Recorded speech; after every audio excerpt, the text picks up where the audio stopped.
Então, a relação da organização vista como um organismo, tá? Então, o que eu fiz para vocês? Eu deixei de sugestão de leitura o capítulo 3, né?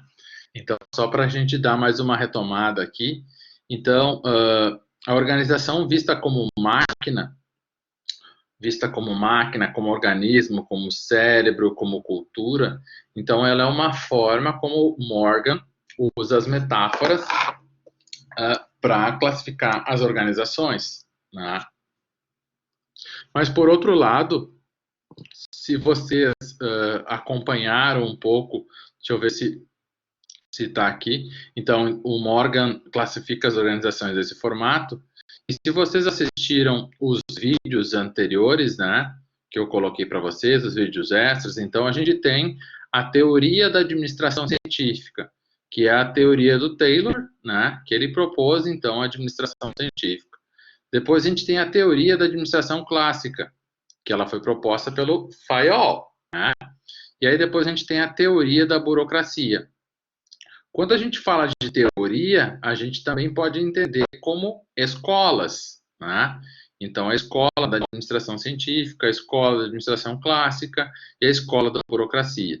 Então, esses nomes de escola ou teoria também são outras formas que a gente pode ver a evolução das organizações a partir de uma lente específica, tá? Então, isso também pode ser conhecido quando a gente for olhar em outros livros que não for do Morgan, alguns autores então vão chamar de escolas, né? E outros autores vão chamar de teoria. Então, isso é importante para saber que vocês vão encontrar isso de forma diferente. E seja, quando estiver usando esses nomes de escola ou teoria, são alguns autores que desenvolveram teorias específicas. E hoje a gente vai ver algumas teorias, então, que elas explicam a organização como organismo, tá? Então, a aula de hoje, então, ela é muito parecida com a aula da semana passada. Então, a gente vai fazer essa aula síncrona aqui, que é onde a gente vai passar os slides, um pouco explicando como funciona a organização como organismo, né? E aí depois a gente vai fazer um estudo de caso, que é um diálogo na livraria, tá? Depois disso a gente tem questões para discussão, daí eu vou separar vocês aqui no aplicativo em grupo, né? E aí vocês vão ler o caso, vão discutir o caso, e aí vão postar depois no fórum aqui o caso propriamente dito, tá? A resposta para essas 4 perguntas. Então, eu vou abrir aqui os slides e aí a gente vai voltar para a gente ver esse material. Deixa eu só voltar aqui, que eu entrei no lugar errado.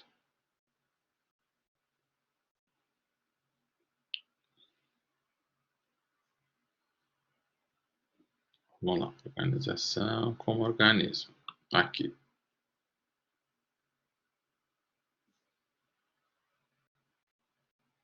Aqui.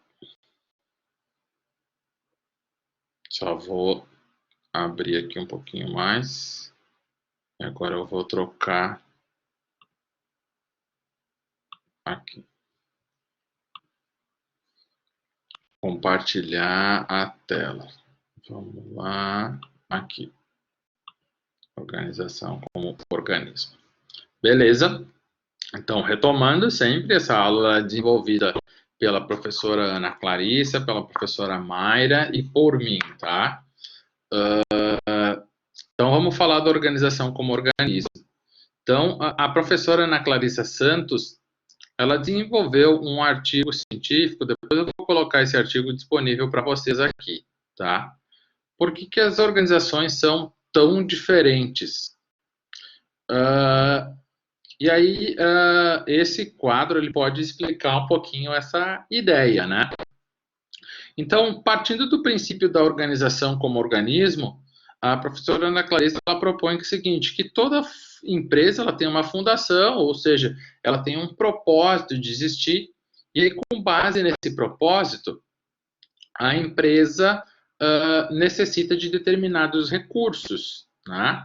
Então, como a gente falou lá no PODC, então eu planejo como eu vou fazer a minha empresa, daí eu vou organizar os meus recursos, né? Então, recursos podem ser financeiros, físicos, tecnológicos, de pessoa, recursos de conhecimento e assim por diante. Então, eu organizo meus recursos e aí eu tento organizar eles da melhor forma possível para eu sobreviver nesse mercado, né? E aí, dado esse mercado, o que eu faço? Com o passar do tempo, empresas similares no mesmo mercado, elas buscam um isoformismo, ou seja, elas tentam fazer práticas muito similares, né, a outras empresas. E aí, buscando essas práticas as mais similares, elas começam a entrar numa inércia mais estrutural, ou seja, ela começa a ter um corpo da empresa muito parecido com as outras. Né? Vou dar um exemplo para vocês. Os bancos, eles têm uma variabilidade de recurso entre um banco e outro, ou seja, eletrônico, de atendimento, de quantidade de agência, de pessoas que trabalham. Então, com base nesses recursos, bancos conseguem sobreviver. Outros bancos fracassaram, eles acabaram fechando com o passar dos anos, né? Então, para tentar sobreviver, eles vão buscando um isoformismo através da burocracia, vão tentando ficar parecido e similar um com o outro, copiando as melhores práticas, ou seja, fazendo um benchmarking, né, que são melhores práticas que outro banco faz e acaba fazendo parecido. Mas aí acaba existindo uma inércia estrutural, né? Ou seja, todo mundo fica parecido e então, a gente está assim, está funcionando da melhor forma possível.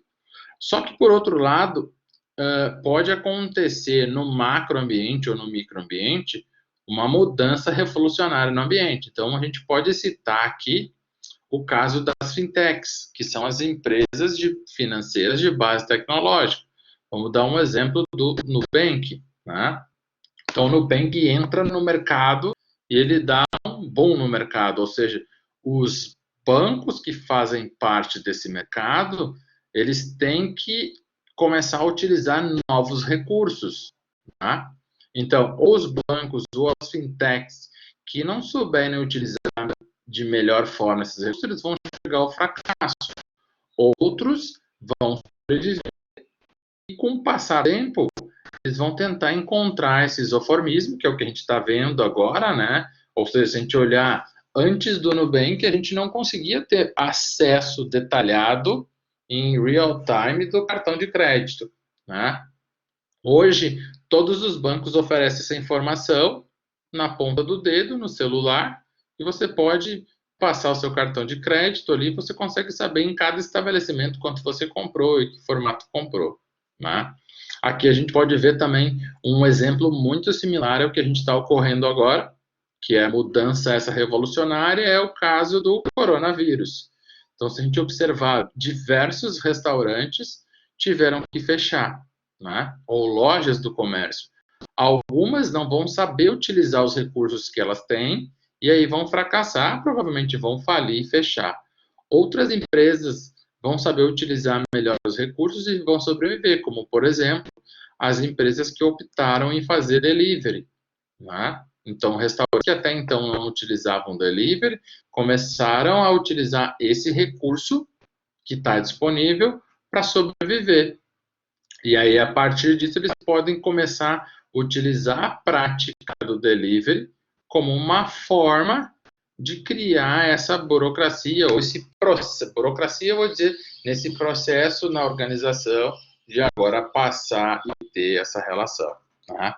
Então, o que eu estou tentando mostrar aqui não é o processo interno que a empresa tem, mas sim a relação com o que acontece no mercado ou no mundo externo que pode impactar na organização propriamente dito. Então, a partir desse momento, é começado a levar em consideração que o mundo externo pode impactar no mundo interno.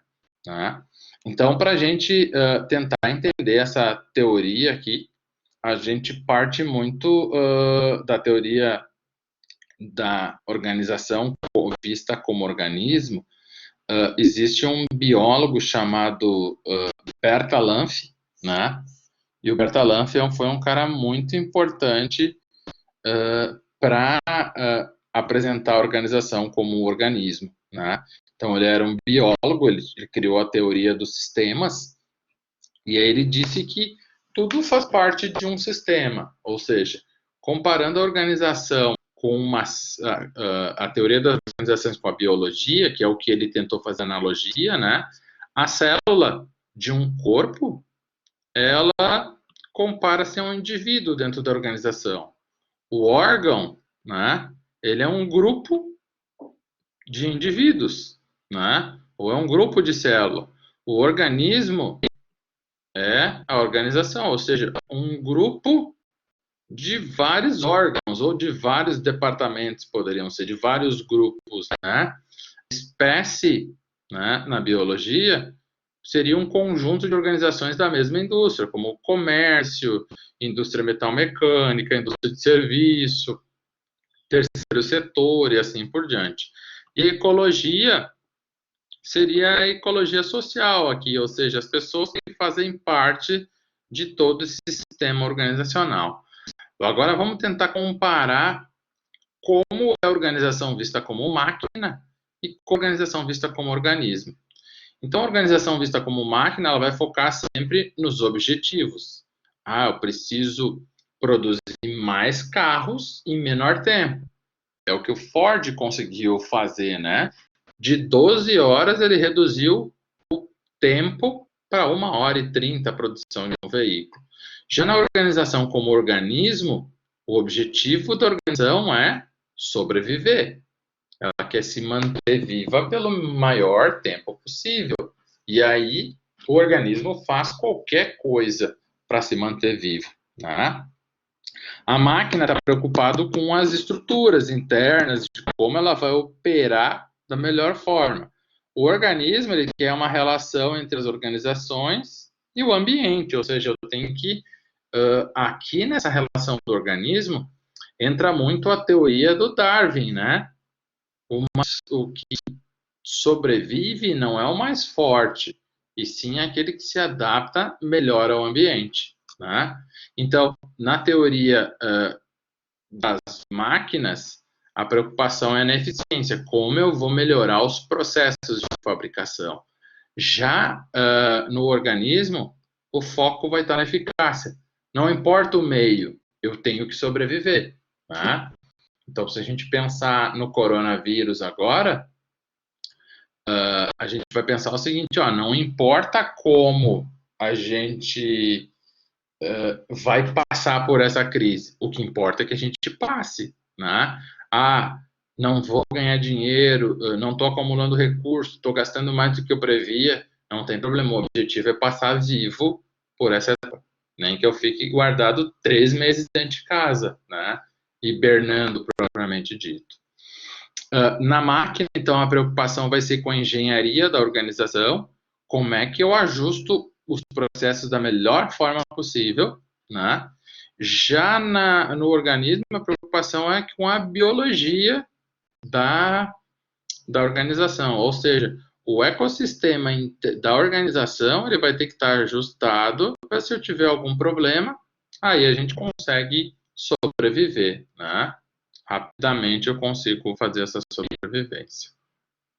Então, na cronologia, como a gente viu na máquina, né, a gente tem alguns autores ou investigadores ou pesquisadores ou administradores que pesquisaram, né, e aí essas pessoas, geralmente, elas estavam inquietas em ver a organização como máquina, ou seja, um sistema muito mecanicista.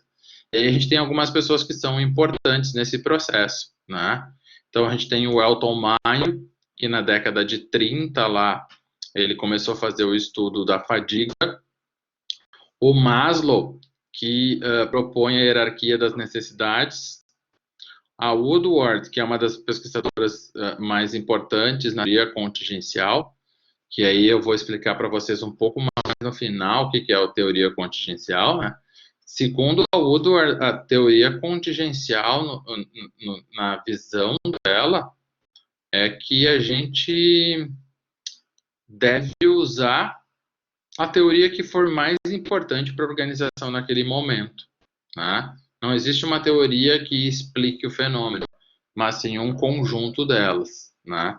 E aí tem o McGregor que apresenta a teoria dos dois fatores, x e y, né? Depois a gente tem o Herzberg, que faz a teoria dos fatores extrínsecos e intrínsecos, ou higiênicos e motivacionais. O Bertalanffy, que é o biólogo, né, que fala sobre a teoria dos sistemas. E o Heman e Freeman, que também trabalha essa relação de interação da empresa com o meio, tá? Então eu vou falar um pouquinho da teoria de cada um, de como cada um contribuiu para a teoria da organização, de forma de como a organização pode ser vista como um organismo, né? Então são diferentes teorias que compõem essa visão da organização como um organismo. Então, o primeiro deles é o Elton Mayo, né? Então, o Elton Mayo ele fez um estudo de Harton em 1930, o que ele viu o seguinte, nesse estudo, ele separou pessoas em dois grupos, né? E aí ele viu que as pessoas, apesar de ter um ambiente focado para o trabalho inicial, como era a relação da organização vista como máquina, ele viu que o ser humano não era só um ser econômico, né? Que ele era um ser social e que o grupo poderia afetar as pessoas nas tarefas que eles executavam, né? Então, como contribuição, ele alterou, ainda que parcial, a atitude dos gestores em relação aos trabalhadores, e não a estrutura do modelo construído pelo Ford e o Fayol, né? Mas em si como os gestores viam os funcionários. Então, o Elton Mayo e o seu grupo lá de pessoas que estudavam a teoria clássica, né, que é a do Fayol, ele colocou em xeque alguns pressupostos, né? Então, dos primeiros pressupostos que ele observou é o seguinte, que o ser humano, ele não é só um ser econômico, né? Não é a única coisa que motiva as pessoas é o dinheiro. As pessoas também são motivadas por outras coisas, por objetivos próprios, por pertencimento a um grupo. Então, isso pode afetar as pessoas, né? Então, o trabalhador também, no outro ponto de vista, ele não é um ser isolado, ele faz parte de um grupo. E se ele não é aceito por aquele grupo, se ele é mal visto por aquele grupo, isso pode afetar ele no dia a dia, tá? Outra coisa que o Elton Mayo observou é que o indivíduo que alterna entre diversas tarefas no trabalho, eles apresentam um desempenho melhor.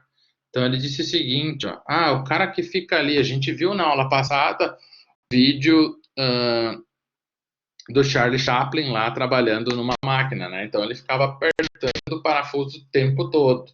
E isso leva a pessoa a se frustrar, porque ela faz um trabalho muito mecânico. E aí o Elton Mayo observou que se eu alternar o trabalho que essas pessoas fazem durante o dia, durante a semana, durante o mês, elas vão ter uma motivação melhor, porque elas vão estar desenvolvendo outros aprendizados, né? Então, essa foi a principal contribuição dele, é ver que o ser humano era um ser social e que essa diversificação de tarefa fazia com que ele se sentisse menos máquina, né? Por outro lado, o Maslow, em 43, Abraham Maslow, né? Ele criou o que a gente chama de hierarquia das necessidades. Então, Maslow disse o seguinte, ó, que existem algumas necessidades, né, que elas são intrínsecas do ser humano. Então, não precisa preencher essas necessidades para ele se tornar uma pessoa realizada. E aí a gente tem as necessidades primárias, que eu vou chamá-las de fisiológicas e de segurança, né? Que aí ela explica muito a teoria o homem como a organização vista como máquina, né? Então, a primeira necessidade que o ser humano precisa preencher são as necessidades fisiológicas, né? Eu preciso ter água, comida, me produzir, dormir e descansar.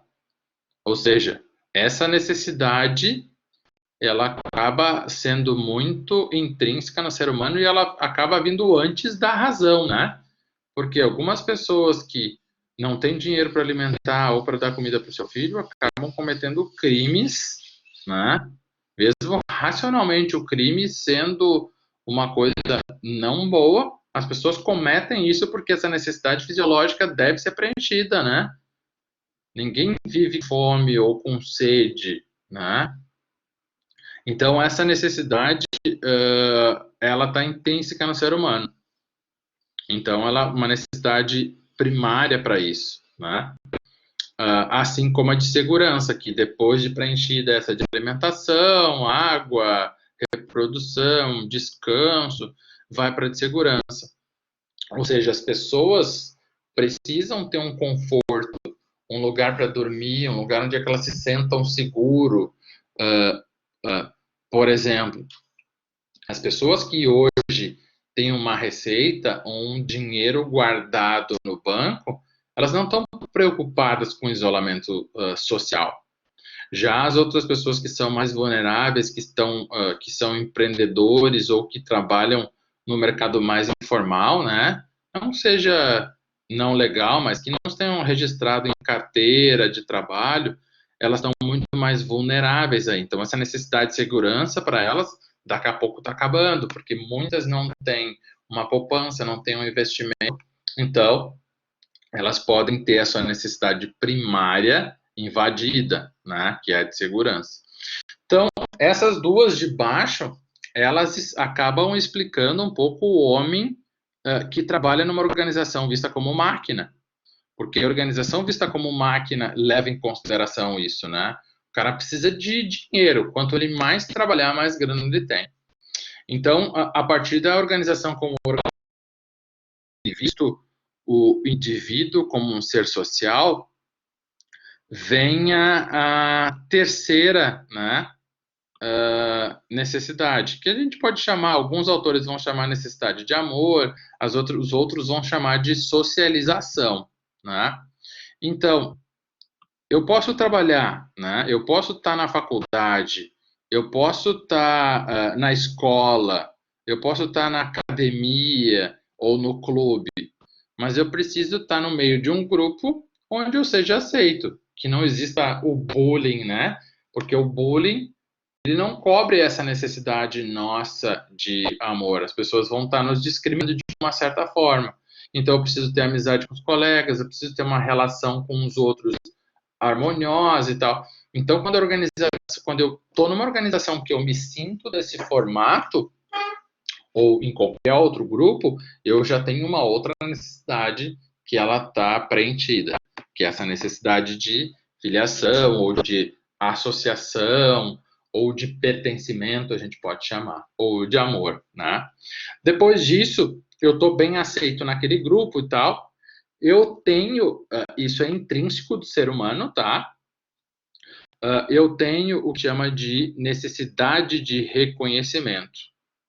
Então, o desejo de me sobressair socialmente. Eu quero ser um cara de sucesso. Eu quero atingir os meus objetivos. Eu quero buscar isso. Eu quero buscar aquilo. E assim por diante. Então, eu tento buscar essa relação para ser reconhecido em todos os lugares que eu esteja trabalhando, atuando e assim por diante, né? Então eu vejo sempre a oportunidade de ser reconhecido e de atingir essa relação. Por último, então, depois de eu ser reconhecido, eu vou ter lá o que a gente chama de autorrealização. Então, eu vou querer provar para mim mesmo, né, que eu consigo coisas que são inéditas e que poucas pessoas conseguem. Por exemplo, a necessidade de autorrealização pode provar para um cara lá e ele quer subir no pico mais alto do mundo. Ou seja, apesar de várias pessoas morrerem subindo o pico do Everest, a pessoa se prepara e ela diz, não, meu objetivo vai ser subir no pico mais alto do mundo. E aí ela faz uma jornada de quase um mês, arriscando a morrer, para chegar lá em cima e dizer, ah, não, eu subi no pico mais alto do mundo. Né? Assim como várias outras que a gente pode colocar autorrealizações que as pessoas querem. Ah, eu quero ter uma empresa, eu quero que a minha empresa seja a maior do mundo, eu quero e assim por diante. Tá? Então, o Maslow diz o seguinte, que quando a gente preenche todas essas hierarquias, a gente sempre volta no anterior. Ou a gente sobe e desce e a gente fica transitando entre essa relação. Né? Então, ele estudou a hierarquia das necessidades e ele viu que o ser humano ele tem necessidades e aí elas devem ser atingidas para que ele busque essa relação. A Woodward, né, em 1954, então se a gente vê a organização vista como máquina, ela começou lá no começo, né, de 1900, 1910, 20, e a teoria essa da organização vista como organismo, ela começa nos anos 30 e ela vai até os anos 50, 60. Então, são 30 anos de evolução de estudos organizacionais para entender isso. A Woodward diz o seguinte, ela diz, legal, existem várias teorias, a teoria clássica, a teoria científica, a burocrática, a de relações urbanas, que estuda essa relação das pessoas, né? A teoria X e Y, a dos fatores, a do Elton Mayo, do estudo de Harton, entre várias outras. Só que a Woodward ela diz o seguinte, eu vou chamar a minha teoria de teoria contingencial, né? Porque a teoria de contingencial vai depender da organização que eu estou, e dependendo da organização que eu estou, eu vou utilizar a melhor teoria para fazer a gestão da minha organização. Então, se eu trabalho numa empresa que é focada na produção em massa, produzindo, por exemplo, colhendo trigo, produzindo veículo, eu vou usar a teoria clássica da administração, né? Melhorar a eficiência do processo para ter um maior rendimento. Se eu vou trabalhar numa empresa que trabalha com customização, inovação ou artesanato, pode ser que essa não seja melhor. Então, vou ter que trabalhar reconhecendo as pessoas para que elas tenham visto o seu potencial e aí se entreguem mais disso. Então, a Woodward, ela propôs o seguinte, ela fez um estudo com diversas organizações, né? Então, ela pegou 100 diferentes empresas, né? As empresas tinham entre 100 a 8 mil empregados, então variava nessa magnitude a quantidade de empregados, né? E aí, analisando a sociologia dessa empresa, ou seja, como os grupos se organizavam, ela conseguiu perceber que existem 3 tipos de organização. O que ela chamou de produção unitária, né? Ou seja, a empresa produz sob demanda ou pequenas quantidades. Então, os trabalhadores aqui nesse caso dessa empresa, eles usam várias ferramentas e o processo de produção é menos padronizado. Então, é quase que um artesanato aqui, né? Depois ela viu que existiam empresas de produção em massa, que elas faziam grande quantidade, os trabalhadores operavam máquina, né? Linha de produção, assim como montagem de veículo, né? Então, cada um fazia a sua função para montar um processo todo. E ela viu que existiam produções em processo, né? Um ou mais operário liderava o processo como um todo ou parcial da produção, né? Então, a participação humana é pouca nesse processo. E aí, como refinaria, empresas de automoção, entre outras empresas de inteligência artificial, que as pessoas são só para controlar se os processos vêm acontecendo, tá? Então, nessas três tecnologias, ela observou que a produção, o processo de produção era diferente, né? E aí existia essa relação. Então, a Udo, ela viu que a tecnologia adotada para a empresa determina a estrutura e o comportamento organizacional, ou seja, a tecnologia aqui é que técnica eu vou empregar para minha produção, não é usar computador e outros métodos. Então, a tecnologia é a técnica que eu emprego na minha empresa, né? Ou seja, a técnica de fazer unitariamente, de fazer em grandes escalas ou por processo. E aí ela propôs uma outra característica. Ela disse o seguinte, ó, que existem alguns tipos de organização. Existe a organização A B, a C e a organização D, né? E aí, quanto mais para o A, essa organização é mais, o ambiente que ela atua é mais estável e seguro. Ou seja, não tem concorrência, não tem turbulência nesse mercado, não tem mudanças repentinas, né? Já mais para o lado da direita, ela enfrenta um ambiente que é mais turbulento e previsível, ou seja, pode existir muita mudança no mercado repentina, né? Dado esse ambiente estável e seguro, a estratégia da organização é ser defensiva, né? E focar em objetivos operacionais. No ambiente turbulento, a empresa tem que ser proativa e criar um sistema de aprendizado, né? Eu não posso esperar a onda vir, eu ser o causador da onda, né? Porque se eu estou num ambiente turbulento, se a onda vier antes, ela acaba me pegando, então eu tenho que ser o causador dessa onda. Em termos de tecnológicos, né, de técnicas empregadas, os papéis aqui são mais rotineiros e eu tenho pouca autonomia quando é estável e seguro. Já no ambiente turbulento, os papéis são mais complexos e a gente tem muita autonomia, né? Ou seja, eu tenho que desenvolver um produto, fazer, mas eu sou muito responsável por isso, mas eu tenho autonomia para poder desenvolver isso. O humano e cultural da empresa, então, orientação para o trabalho econômico e instrumental, né? Então, as pessoas são vistas como, quanto mais ela ganhar, mais ela vai ter que produzir. Já que nesse ambiente turbulento, né, a orientação para o trabalho é uma autorrealização e o interesse central da vida. Eu estou aqui porque o meu sonho é trabalhar nessa organização, então eu vou dar o máximo. A estrutura, então, é mais mecanicista, né, quando é bem estável, burocrático.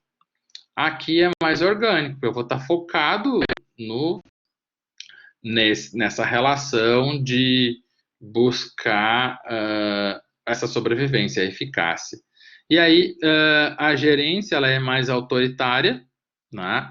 Ou seja, ela vê o funcionário como vagabundo, preguiçoso, e aí ela vai cobrar e ficar em cima desse cara. Então, ele tem que fazer a tarefa, ele tem que fazer 1000 peças, se ele fizer 400, eu sei que ele é preguiçoso. Já no ambiente mais turbulento, ele é mais democrático. A gente pode escolher a forma que vai trazer mais resultado, independente dela ser eficiente ou não. Tá? Então, ela propôs essa grade aqui, e dizendo que algumas organizações se enquadram em determinados tipos. Então, vamos ver a organização A, o que ela diz, tá? É uma organização, então, que está num ambiente estável, né? Que adota estratégia defensiva para proteger o seu nicho de mercado. Então, eu tenho um mercado muito bom, eu só vou criar estratégias, a minha marca é forte, a minha empresa é grande, reconhecida, né? Então, isso faz com que eu vá só defendendo. Que é, por exemplo, a gente pode, de uma certa forma, olhar marcas que são líderes de mercado, né? Eu vou utilizar a produção em massa, estruturada mecanicamente, e pessoas são contentes com papéis definidos. Eu faço isso lá e assim está tranquilo, né? Então, a empresa foca na liderança de mercado. Já empresas que são C, se ela está no meio do caminho, seria uma organização mais híbrida, né? Então, ela enfrenta um grau moderado de mudança no ambiente, o ambiente muda, mas não tão constantemente. Processos tecnológicos, lá, novas técnicas para empregar na organização, muda num ritmo regular. Os mercados em constante transição, né? Precisa analisar tendências emergentes, o que vai surgir de novo, atualizar métodos de produção e de produto. Geralmente, essa empresa pode ser líder em inovação, porque ela busca tanta eficiência do processo, como ela também busca a eficácia, né? E geralmente essa organização ela é orientada a trabalhar através de projetos. Tá? Já a organização B, ela está inserida num ambiente que muda muito. Produtos são mais tecnológicos, então a tecnologia que era válida ontem já não é válida hoje, né? Então ela tem um ciclo de vida de produto muito curto. Ela é uma empresa que a gente pode chamar de exploradora ou aventureira, então ela está sempre buscando algo mais disruptivo em cada momento, né? Ela é centrada muito em buscar inovação. Então, os colaboradores são motivados e dedicados para estar em interação com o mercado e trazendo sempre essas novas relações. Já a empresa D, ela é uma empresa que ela está um pouco em crise de identidade, né? Porque ela está num ambiente que já não é estável e seguro, né? Porque ela já está num meio termo, mas ela está adotando uma estratégia muito defensiva de tentar guardar o seu mercado. Os papéis das pessoas são mais rotineiros, né?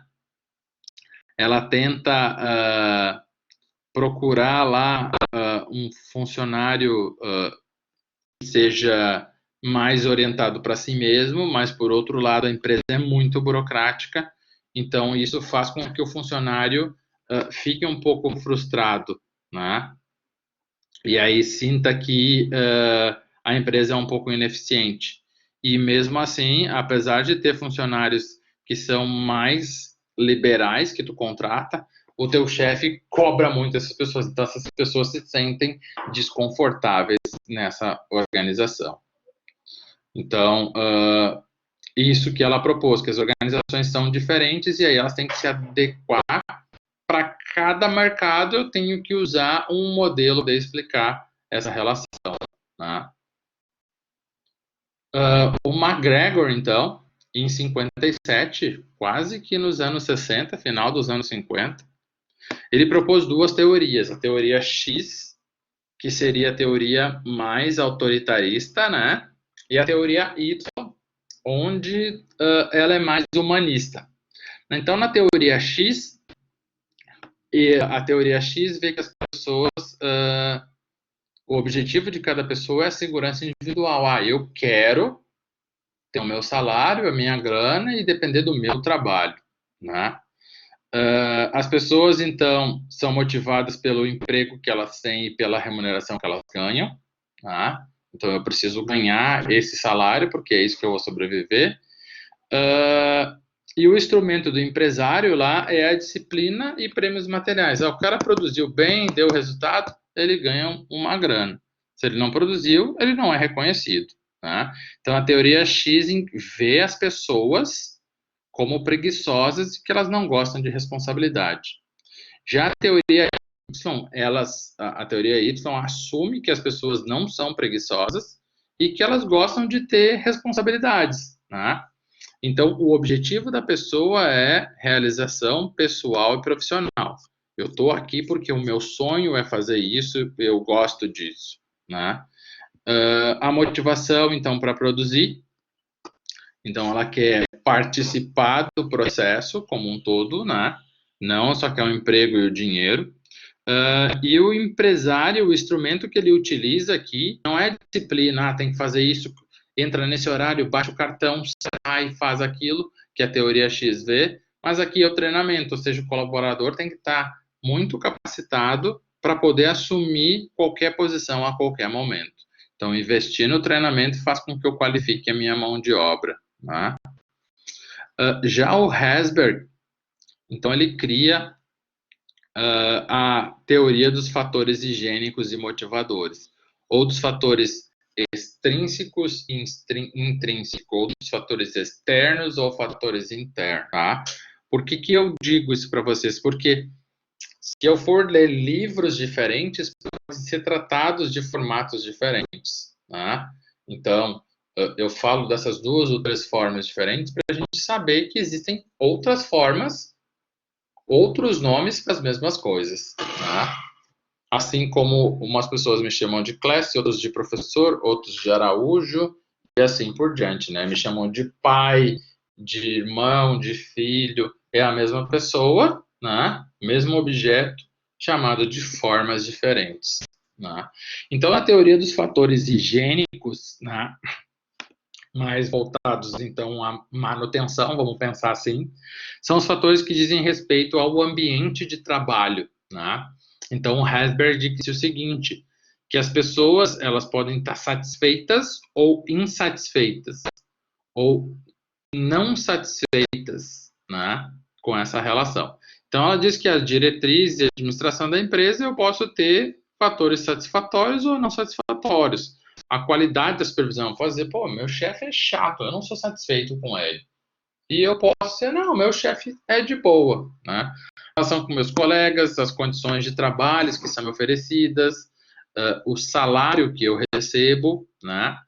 O status que eu tenho e a relação de segurança em termos de trabalho que eu faço. O meu trabalho é seguro e assim por diante, né?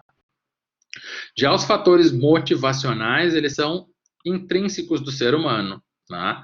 E aí vai estar ligado ao conteúdo de trabalho da pessoa propriamente dito. Ah, eu trabalho aonde eu sou realizado profissionalmente, né? Ou a pessoa pode ser insatisfeita, mas eu faço limpeza, né? A gente viu agora, nesses últimos dias, em relação ao coronavírus, as pessoas que limpam os hospitais. Ninguém quer fazer esse trabalho, né? Ninguém se realiza fazendo isso. Claro, com exceção de algumas pessoas, mas algumas pessoas são obrigadas a fazer isso, né? Reconhecimento pelo resultado, não só financeiro, mas pela pessoa atingir um objetivo, trazer uma contribuição para a organização. Se o trabalho é interessante, se ele não é rotineiro, cansativo, exaustivo, né? Se a pessoa tem responsabilidades e se ela tem o conhecimento específico para poder fazer isso. Então, o Herzberg disse que o seguinte, que esses 2 fatores separam as motivações do ser dentro do trabalho. E ele diz o seguinte, que para os fatores motivacionais, eu posso ser satisfeito ou não satisfeito, que são os fatores que eu tenho em relação ao meu trabalho, né? E aí, em relação aos higiênicos, que é aqueles que são externos, eu posso ter insatisfação, né? Então eu sou insatisfeito com o meu chefe, ou eu posso ter a não insatisfação. Ah, tá satisfeito com o chefe? Eu digo, não, ele me atrapalha, não faz. Não é que eu seja satisfeito, né? Então eu só não sou insatisfeito. Então ele dá essa relação que o funcionário junto com a organização ele tem esses 2 fatores que podem fazer com que ele tenha sucesso na relação. Então eu deveria me preocupar levando em consideração os fatores extrínsecos e extrínsecos. Ou seja, oferecer uma chefia legal para o cara, um ambiente de trabalho legal, reconhecer ele, tá? E dar responsabilidades para ele. Ou seja, então eu estou vendo o indivíduo como um ser social, né? Então o Herzberg pôs essa relação. E aí, como eu havia falado para vocês, o Bertalanffy, né? Ele diz então, ele é um biólogo e ele diz que as organizações elas são sistemas abertos, né? Então elas fazem parte de um ecossistema maior e de um ecossistema menor. Ou seja, ele quer dizer aqui se o funcionário vem com um problema para dentro da empresa, esse problema pode passar a ser da empresa também, porque a empresa interage com o meio tanto de fora quanto de dentro. E aí, para completar e para a gente já finalizar essa primeira parte, a Heman e o Freeman, então, eles dizem que o seguinte, né? Que a primeira coisa, os ambientes vão selecionar quem vai viver. E aí entra um pouco da teoria da evolução das espécies que o Darwin diz. Quem sobrevive não são os mais fortes, e sim os que se adaptam melhor ao ambiente, né?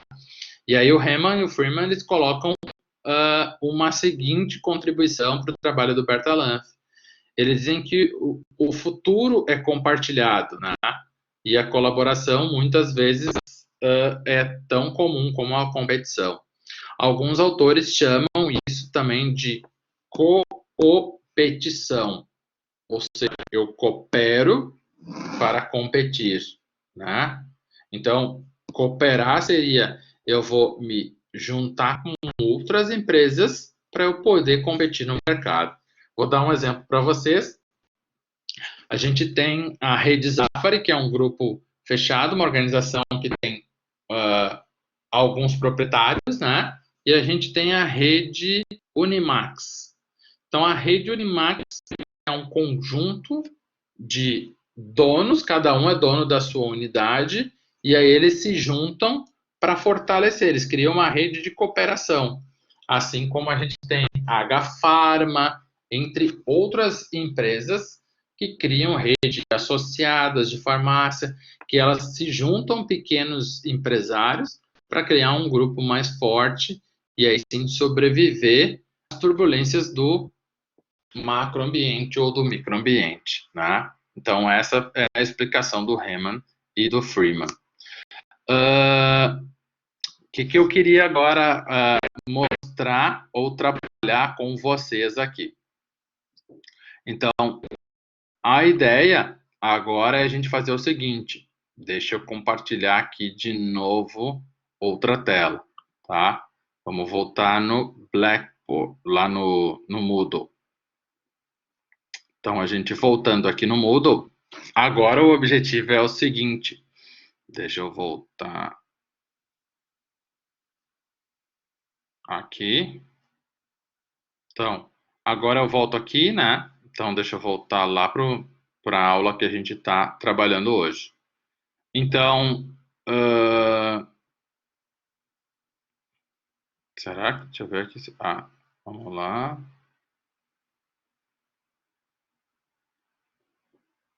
Espera aí, que eu acho que eu fugi para a aula errada.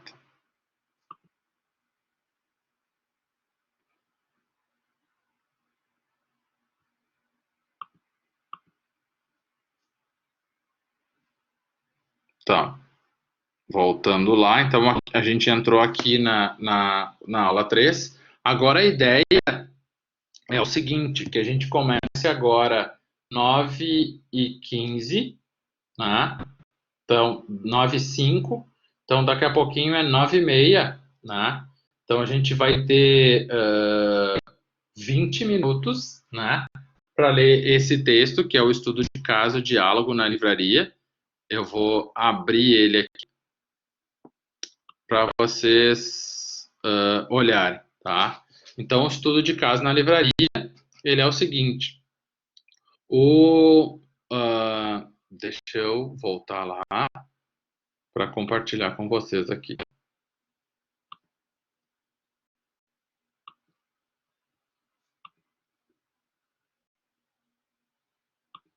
Estudo de caso na livraria, tá? Então, aqui no estudo de caso da livraria, a gente tem um texto que é que é um caso, tá? Onde a gente tem o Moisés, o Masahiro e o Lívio.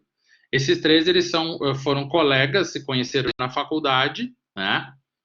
E aí vai contar um pouquinho a história de cada um. E aí, depois que vocês lerem esse texto, quase 2 páginas, 1,5 páginas, vocês vão responder as seguintes questões, né? Quais teorias explicam as motivações e as frustrações dos 3 personagens, tá? Façam uma síntese dos argumentos de cada um dos personagens e indique quem está concordando com quem, tá? Qual a opinião do grupo a respeito do posicionamento e que problemas de administração de pessoas estão ilustrados nesse caso. Então, esse é o objetivo de vocês lerem o caso. O que eu vou fazer aqui para que vocês não criem grupos de WhatsApp ou assim por diante? Eu vou fazer o seguinte, deixa eu ver quantos nós temos aqui no nosso grupo. A gente está com 16. 4, 8, 12, 16. Então, eu vou criar 4 grupos de 4 pessoas. E isso vai ser fácil, que eu vou criar aqui, eu vou fazer uma coisa aqui para vocês. Grupos dedicados. Vamos ver aqui, criar 4 grupos. Ó, vai ter 4 grupos de... 3 grupos de 4 integrantes e um de 3, tá? Então, eu vou aqui deixar permitir que vocês troquem de grupo, mas vão manter esse número de 4. E aí, eu vou distribuir vocês de forma aleatória, tá? Embaralhar os integrantes. Ó, aí eu criei, tô criando um grupo. E aí,